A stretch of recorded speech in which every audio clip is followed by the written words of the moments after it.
everyone, it's Laura, and today I'm here with a different type of video. I've seen other people do it, and I figured it was the easiest for my current situation, where I'm behind both in filming and editing, and I have a bunch of continuations or completions of series, and it just seemed ideal to kind of smush them into one video, because I always feel a little odd about having a separate video for a book that's later on in a series, because not everyone has read earlier in the series, and it just seemed easier to do it this way. So I have a bunch of different books that I'm going to be talking about in this video. As of now, I haven't finished all of them or started even some of them, but I figured I would get it going, and these are the books I'm going to be talking about in this video. Now, before I officially get started, I do want to apologize for my appearance, my hair and stuff. It's been unexpectedly hot and muggy where I am, and I couldn't really put off filming any longer, and this week it's going to be back into the 50s, so I don't understand. I don't know. First, I finished the rest of the volumes that I owned currently of Why Raeliana Ended Up at the Duke's Mansion, volumes 6, 7, and 8. And this one really frustrates me because there is only one more volume, volume 9, and it is not out yet. If online is to be believed, that October 2025, it will finally be released. And it's frustrating. I know the end of the story because I read it as like a webtoon, but having just that final volume will just make me feel happy and complete. But this is just so almost finishing up the story, and for anyone that's watched the anime or read this series in these volumes, you learn more about how Raeliana ended up in the novel and why she's been fainting and where Beatrice has been, and things are really coming to a head in these 3 volumes, and it's kind of left on quite a cliffhanger at the end of volume 8, which is very frustrating.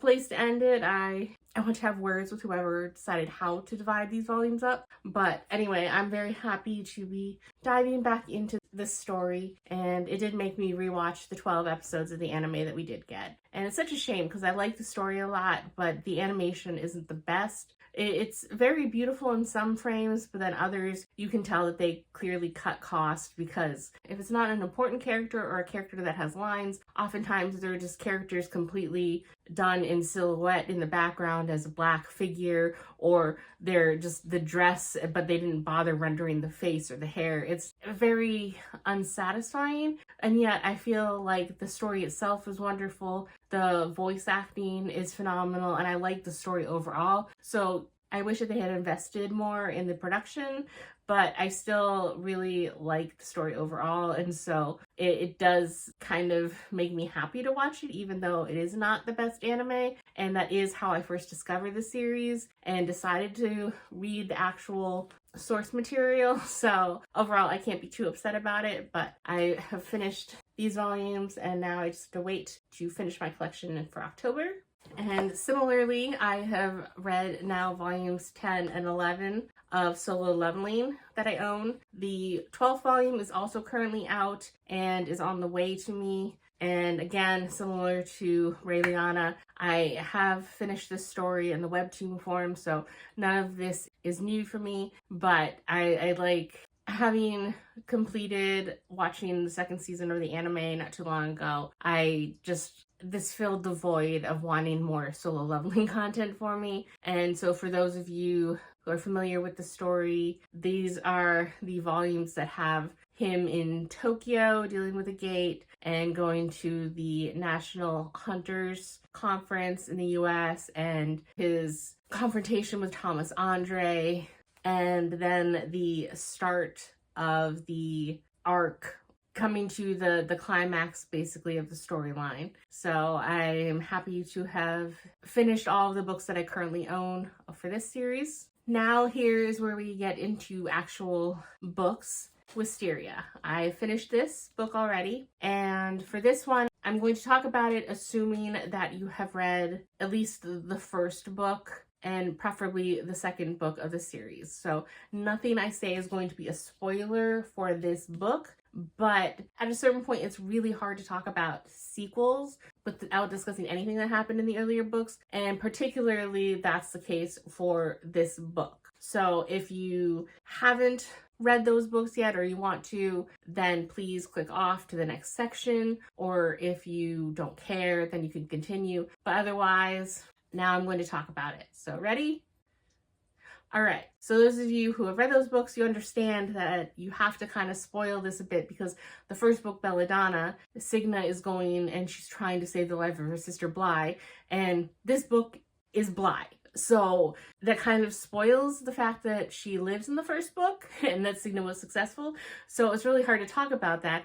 And it's basically a book about her and Fate. And Fate is introduced at the very end of the first book and is one of the main antagonists in the second book. So it's really hard to talk about anything that goes on in this book without at least that.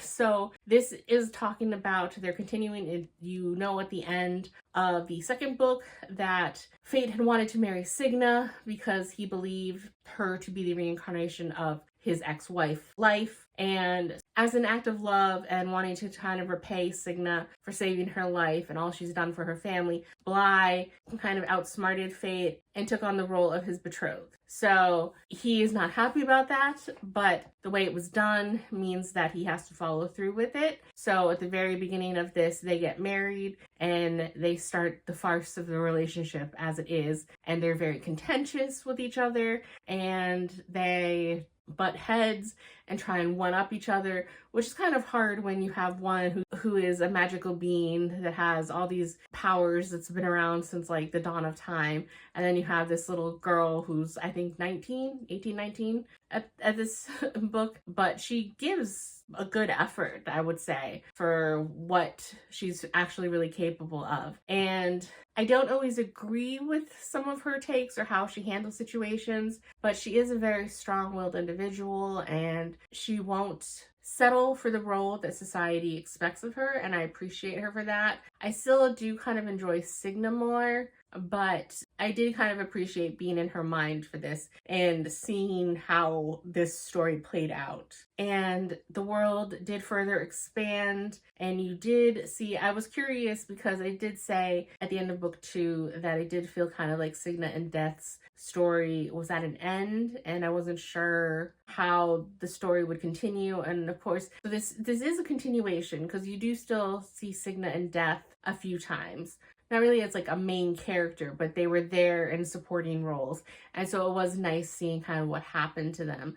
But this is also sort of a companion piece following Bly and Fate. And then I was super happy when I finished this. I did really enjoy it. I gave it a 4, but I was upset because no sooner did I finish this feeling excited that I had completed a series, and then I see that there's going to be another book. Granted, I'm sure this is just a companion piece and that it's not center to the series anymore, but Holly is coming out in September. So yes, I did pre-order it and it will come at some point in September, and hopefully I can read it in a timely manner and then truly be done with the series. But there's nothing more frustrating than just having that sense of completion yanked out from under you. So this is an up-to-date series, but not complete because there will be another book. But I did have a good time overall with it, and it was very different from kind of the gothic mystery that was the first book. There was just very gothic and dark vibes for the first 2 books, and kind of murder mysteries going on in both of them. This was very different because it took place in the same universe, but because everything's kind of at Fate's whim, there's a lot more magical factors in this book. So it was very interesting how it felt like it belonged in the same world, but it was different, not only just based on the characters, but kind of in how the story was told and what it entailed. So overall, very interesting, very happy. And so the other books that I have not yet read that I'm going to be including in this video is Somewhere Beyond the Sea, the sequel. Yeah, I think it's a sequel to The House in the Cerulean Sea. So I'm excited to finish this because this is just the 2 books. So at least with this one, unless anything shows up before I finish it, at least this will be a series that I can complete. then A Venom Dark and Sweet, which is the completion of the duology after A Magic Steeped in Poison. So I will soon know whether or not I'm keeping this duology and if they completed the story in a way that I appreciate or not. So this was one as well. And then finally, I was in the bookstore. You can't walk into a bookstore and not get something. So I ended up getting 3 books. And one of them was this, which is a Nick and Charlie Heartstopper novella, and it talks about stuff that kind of seem to overlap with the actual comic, but I'm not sure how much or if it would, but they're actual words in it, so it is like legit a novella. And it's only a little over 150 pages. So I couldn't help myself because now that I finished the first 5 volumes, I am really eager for the completion of their story, and I'm ready to pick up any crumbs that the series has to drop me. So I will be reading this as well. So that's it for now, and I will come back once I have updates on any of these books. All right, time to finally finish this video. So I did get volume 12 of Solo Leveling in before I finished wrapping up this video, so I did read it, and this continues on the same plot basically as volume 11, where it's kind of the start of the final big plot point of the story and the Monarch War, and I don't want to say any more and possibly spoil it for anybody, but these are very crucial to the story, and you get a lot of answers to questions that you've had since the beginning. So I'm very excited to finally caught up to everything that is fully out for Solo Leveling. Then I did finish this duology, the Book of Tea duology with A Venom Dark and Sweet. And this book, you continue to follow Ning, and it follows pretty much exactly after the ending of book 1. And the country of Zhao is basically, I think it's a country area. I don't know if that's just the capital. I think it's a country. And it's in kind of uproar after the events of book 1. I don't want to be too specific in case you want to read the duology, but I have mixed feelings of this book because overall, I wasn't disappointed with how the duology ended, but I wasn't extremely pleased either, because in this book, if you don't like journeys, this book is all about journeys, because the first book was Ning going to the Imperial Court, taking part in the competition to become the special tea magician person, and then learning all about the intricacies of court life and the political intrigue and not knowing who to trust. And then by the end of the book, things kind of blowing up, as you'd expect from this type of story. And so in this book, she is on a journey to try and protect herself and save her family. And so she's going to all these different places across the country for different reasons. So you see more of the country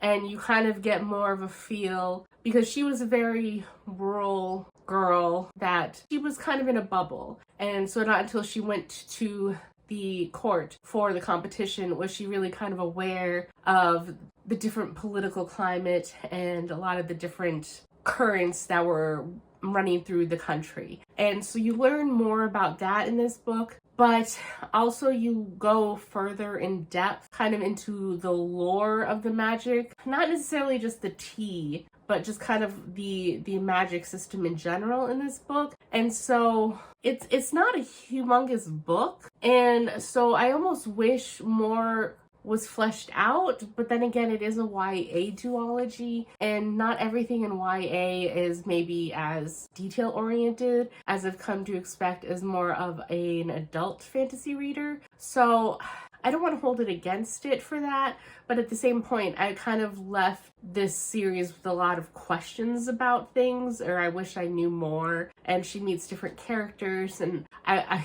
just want more information. And her romantic interest from the first book, I don't feel like they necessarily got enough to do in this book. You do get some chapters from their perspective, and I do feel like if you're going to bother giving some chapters from their perspective, I wish that there was almost more, because it all just seemed kind of wrapped up in the end almost too easily, and I don't know. I do at least appreciate that there's a lot going on in this story, and so they thankfully didn't really focus on the romance, and the romance, even at the end of this, I don't know if this is considered a spoiler, it's kind of almost left a little open-ended, which I appreciate actually. After having just read another book where I was very unsatisfied with how the duology ended, it made me at least moderately happy with that. So I ended up giving this a 3.5, and at the time, I wasn't sure whether or not I wanted to keep this on my shelves or not, because overall I was happy with it, but I've since decided that I will unhaul it because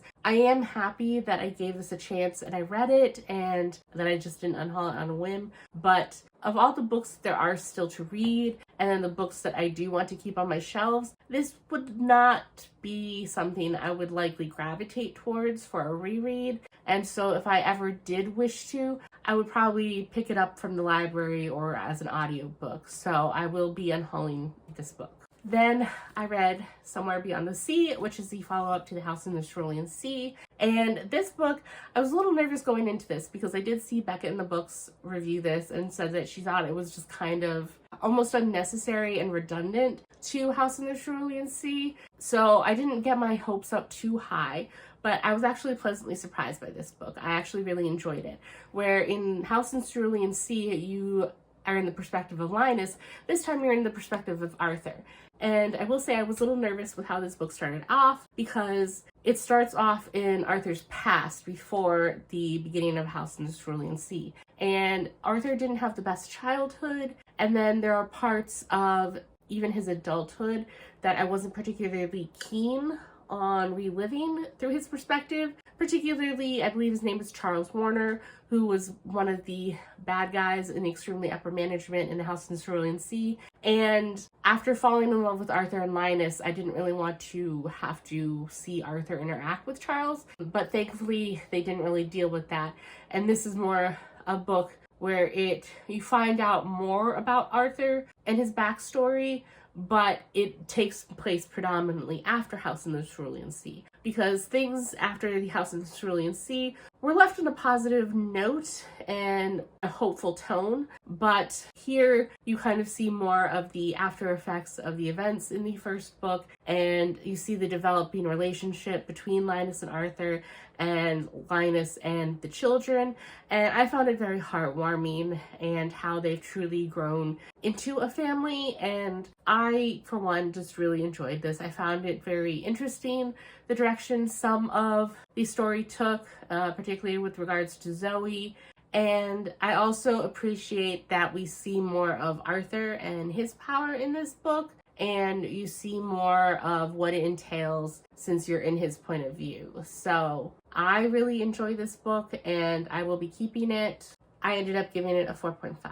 And then this, I was wondering when this would take place, and thankfully it seems to actually have been taking place after the 5 volumes that I read. And now whenever volume 6 does come out, I'll be curious to see if it kind of overlaps with this or if this is kind of going to take place even after that. But the volume 5 kind of ended with Charlie and Nick trying to grapple with their thoughts of the future, and Nick kind of deciding where he wanted to go to university, and then both of them kind of dealing with what that year of separation might mean for them. And here is actually the end of Nick's school journey, where it starts off basically the last day of school for Nick, and I believe they still have exams, but I guess in Britain they can study at home for those, but some people still go to school. That's very different than the US version of school and everything. So, but that's kind of the impression I got here. So they were having a big celebration, and all of Charlie's anxieties really come to a head here. And you do have chapters both in Charlie and Nick's perspective.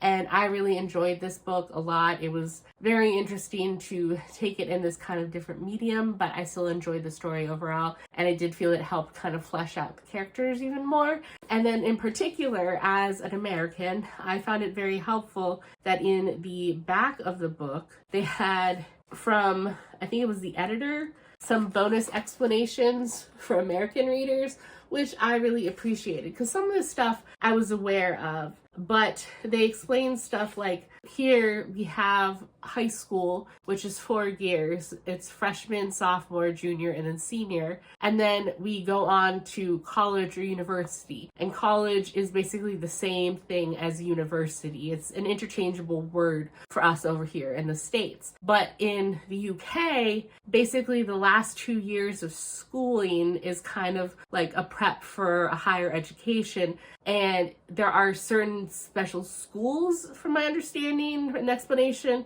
that are referred to as college. And the secondary education is actually referred to as university and only university. And that I've heard reference in numerous TV shows and movies and stuff to sixth form, and I've never understood what that means. I at least knew and have heard of A levels and know that, you know, like in America, we have SATs, which are important to get good grades on in order to get into university, but they have sixth form and A levels.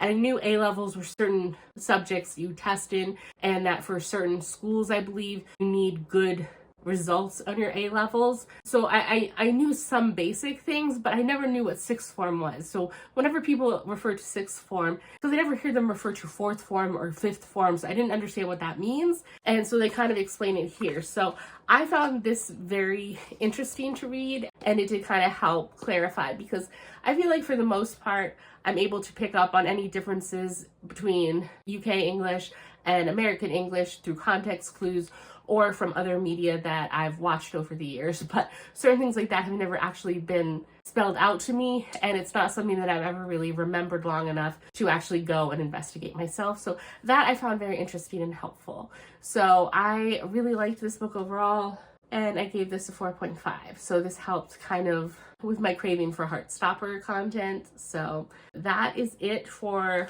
the sequels that I managed to read in the month of May. So overall, here are all the books that I read in continuing or finishing some of these series that I own. So again, A Venom Dark and Sweet, I gave this 3.5. Somewhere Beyond the Sea, I gave a 4.5. Wisteria, I gave a 4. Volumes 6, 7, and 8 of Why Ray Liotta Ended Up at the Duke's Mansion, I gave volumes 6 and 7 a 4.5, and volume 8 a 4.25. Then volumes 10, 11, and 12 of Solo Leveling, I gave volumes 10 and 11 4.25, and volume 12 a 4.5. And then Nick and Charlie, I gave a 4.5.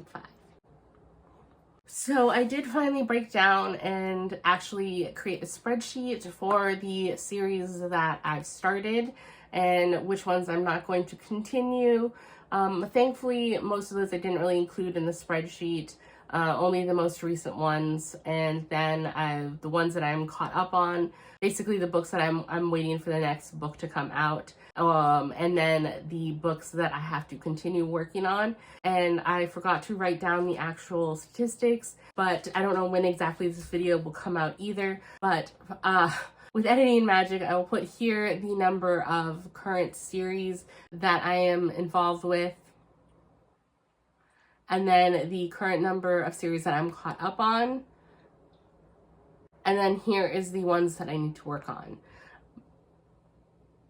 But basically, there's still plenty of room for me to focus on series. And I hope to at some point, of course, some of these are just in like audiobook format only, like the Brown Sisters. I only have one book left to complete that trilogy, but I'm trying to focus more on the physical books that I own. So I don't know when I will get around to that. Likewise, I discovered that the Paris Dalencourt book that I read is actually the second book in a trilogy of interconnected series, and they all take place with the fictionalized baking show that I really enjoyed from Paris Dalencourt. And since they're from different characters, I'm really looking forward to them. But I only owned the Paris Dalencourt book, so I don't physically own the other two, and so it's not going to be a high priority to read those two. But if I can find audiobooks and they're available, who knows, they might pop up at some point in here. But again, I'm really trying to, because I have a bad habit of buying books, and as of filming this video, my current physical TBR is 122, which is up, I think, from the last time that I had posted it in a video of what my current TBR was. I think it was 119 at that point, but that was actually me getting it up to like 126 or 128 at one point and then working back down. So it's not like I just added 3 books. I've been reading all this time. So I really need to buckle down and focus on the physical books that I own. So I hope to come out with a part 2 of this video at some point, probably not with as many books. This was unexpected to have this many books in one video, and I ideally wouldn't like to create a video this long, but I really have to play catch up with the videos that I did not post in May. So it's going to be one video this time, but most likely in the future videos will only be 2 or 3 books per video while I'm working on my series. So that's it for this video, and I will see you in the next one. Bye.